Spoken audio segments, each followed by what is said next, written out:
Mengusik Hambalang sama dengan menusuk SBY, tidak berdarah tapi sakit.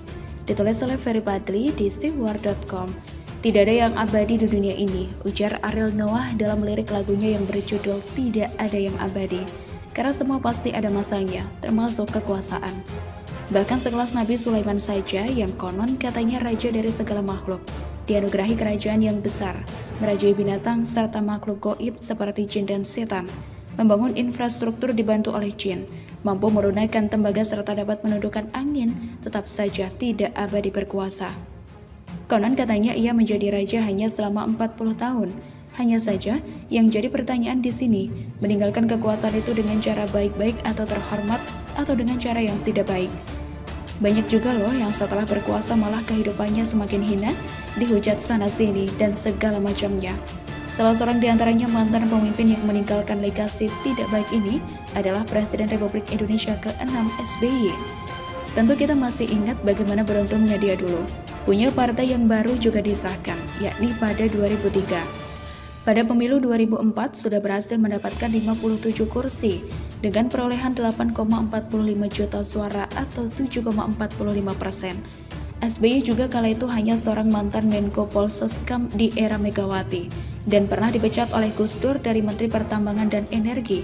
Berhasil terpilih sebagai presiden pada Pilpres 2004 silam, mengalahkan petahana. Persoalan dia dianggap memakai jurus play victim, baper dan segala macamnya itu urusan lain.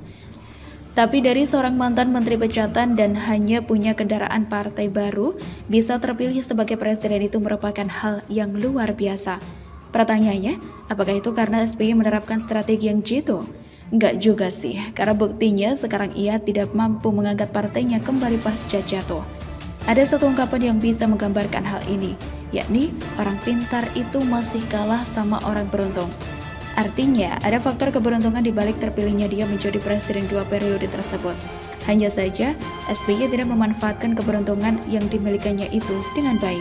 Terbukti, ia salah membiarkan kader partainya menggarong duit negara. Tidak pelak kala itu SBY yang jadi presiden kader Partai Demokrat yang korupsi berjamaah. Hingga satu persatu dari mereka diciduk KPK, mulai dari Angelina Sondakh, Andi Malarangeng, Jero Wacik, hingga Sultan Batugana. Si Sultan Batugana ini sebenarnya yang paling apes, belum juga sempat menikmati uang hasil korupsi dengan maksimal, sudah keburu ditangkap KPK. Hingga saat meninggal pun, ia masih menyandang status sebagai napi koruptor. Termasuk juga besan SBY sendiri Aulia Pohan, tidak lepas dari yang namanya korupsi. Ia kala itu 2009 dihukum penjara 4 tahun 6 bulan akibat nyolong duit negara tersebut, dan pada 2010 diperiksa oleh Pansus Bank Senturi. Padahal partainya getol banget loh pasang iklan di TV kala itu dengan slogan yang sangat terkenal, katakan tidak pada korupsi. Selama ini yang penulis tahu itulah satu-satunya iklan partai yang secara terang-terangan melakukan pembohongan publik. Dengan 3 pemerannya ternyata adalah koruptor. Termasuk Ibas putra SBY juga menjadi bintang iklan partai berlambang bintang Mercy itu. Si waketum Partai Demokrat tersebut disebut oleh Nazarudin terlibat dalam kasus korupsi.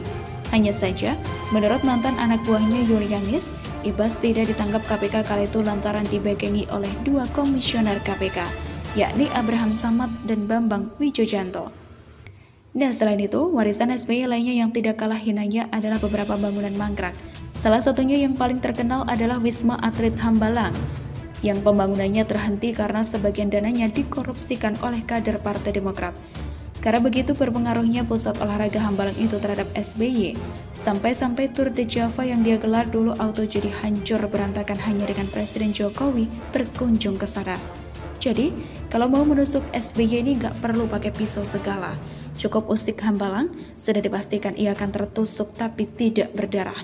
Terbukti kok, baru-baru ini kubu lawannya sesama kader Partai Demokrat menggelar konferensi pers di Candi Warisan SBY itu.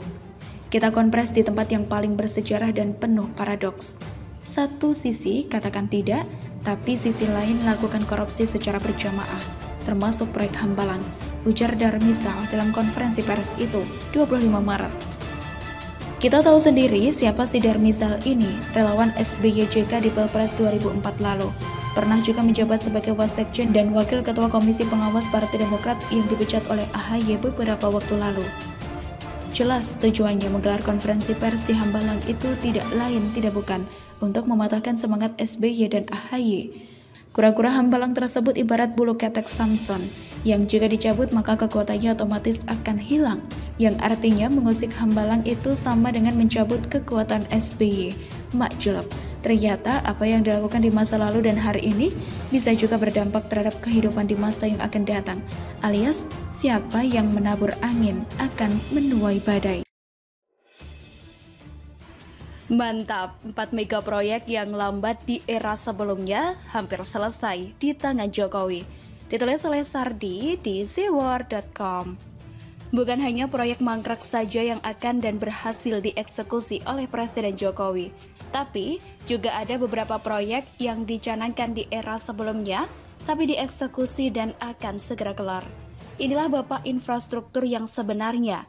Karena sejak awal Jokowi sudah mengatakan bahwa infrastruktur adalah pondasi bagi kemajuan bangsa. Tanpa infrastruktur, negara ini akan selalu ketinggalan dan sulit berkembang. Makanya, pembangunan di era Jokowi hampir merata di seluruh Indonesia, tidak hanya berpusat di Pulau Jawa saja. Menurut CNBC Indonesia, ada 4 proyek infrastruktur yang sempat dicanangkan pada era Presiden SBY, dan selanjutnya selesai, dan sebagian lagi akan selesai dalam waktu dekat. Salah satunya 2 bendungan yaitu Sukamahi dan Ciawi yang digadang-gadang sebagai bendungan anti banjir Jakarta. Bendungan ini adalah jawaban atas penanganan banjir dari hulu. Tapi, sayangnya Gubernur Ibu Kota terlalu sibuk menata kata dan pamer pencitraan basi, tidak menjalankan tugasnya menangani banjir di Jakarta. Hanya menunggu pihak lain dan menunggu penghargaan saja. Pembangunan bendungan ini sudah ada sejak 1990-an. Mulai dimatangkan pada periode 2004 hingga 2005 oleh Sutioso dan akhirnya mulai dibangun pada 2017. Proyek ini digagas oleh Jokowi saat masih Gubernur DKI dan SBY sebagai Presiden. Karena terkendala oleh pembebasan lahan, bendungan ini harusnya selesai tahun 2019, harus molor ke tahun 2021. Proyek selanjutnya adalah PLTU Batang, Jawa Tengah, yang ditargetkan selesai pada 2022, yang merupakan program elektrifikasi Jawa dan Bali dan juga bagian dari mega proyek 35.000 MW. Proyek ini mangkrak bertahun-tahun, sempat masuk dalam rencana induk percepatan dan perluasan pembangunan ekonomi pada era SBY. Masalahnya sama, terkendala pembebasan lahan dan juga perizinan. Akhirnya, pada 2016 Presiden Jokowi menyaksikan penandatanganan finansial closing PLTU ini senilai 4,2 miliar US dollar. Proyek selanjutnya adalah tol dari Aceh hingga Lampung yang di era Jokowi disebut tol Trans Sumatera. Sebenarnya ini sudah dicanangkan oleh SBY, tapi proyek ini seolah tak mungkin terwujud mengingat pembebasan lahan yang bakal alot mengingat panjangnya mencapai lebih dari 2.900 km. SBY yang di masa transisi dan akan digantikan oleh Jokowi menandatangani Perpres nomor 100 tahun 2014 tentang percepatan pembangunan jalan tol di Sumatera yang menandai keseriusan terhadap proyek ini. Jokowi pun melanjutkan pembangunan. Saat ini, tol Trans Sumatera sudah beroperasi sepanjang 653 km dari total 2.987 km. Proyek berikutnya adalah tol pertama di Kalimantan, yaitu tol Balikpapan Samarinda. Jalan tol ini sudah dibangun sejak 2014 era SBY, digagas oleh Gubernur Kalimantan Timur menggunakan dana APBD Kalimantan Timur, tapi malah bermasalah di pembebasan lahan. Juga terkendala APBD sehingga harus butuh APBN dari pemerintah pusat. Ini yang menurut saya fenomenal dan perlu saya tambahkan. Tahu Mandalika di Lombok? Pasti tahu dong. Tempat ini juga sedang dibangun sirkuit MotoGP yang pemandangannya sangat indah. Jika tidak ada halangan, MotoGP bisa digelar di sana tahun ini. Kalaupun tidak, pasti akan digelar tahun depan. Mandalika ini adalah kawasan ekonomi khusus atau KEK. Mandalika ini adalah kawasan ekonomi khusus yang sebenarnya sudah direncanakan sejak 30 tahun lalu. Tapi statusnya mangkrak yang mana pembebasan lahan adalah faktor utamanya. Jokowi berhasil mengatasi itu semua hanya selembar kertas, payung hukum, yang namanya Inpres untuk pembebasan lahan. Sebelum ada payung hukum tersebut, jajaran pemerintah di daerah tidak berani untuk mengambil keputusan. You see, Jokowi berhasil menggebrak masalah utama dalam pembangunan proyek-proyek di Indonesia, yaitu pembebasan lahan. Sebenarnya ini membuktikan kalau pemerintah mau, masalah apapun bisa cepat selesai asalkan ada kemauan dan niat. Sesulit apapun, pasti bisa, dan Jokowi berhasil membuka mata kita semua. Bayangkan sudah berapa banyak jalan tol, jalan baru, pelabuhan bandara, infrastruktur perkeretaapian, pembangkit listrik, bendungan, waduk yang berhasil dibangun. Masif dalam semua itu pasti akan terkendala pembebasan lahan. Membayangkannya saja rasanya malas betul. Apalagi pembebasan lahan di sini kadang alot, kadang ada oknum provokator, kadang harus berurusan dengan mafia tanah dan banyak lagi. Tapi Jokowi berhasil membuktikan dia adalah eksekutor. Diam, irit bicara, hasil kerja jadi bukti. Semoga negara ini lahir pemimpin berikutnya yang seperti Jokowi. Bagaimana menurut Anda?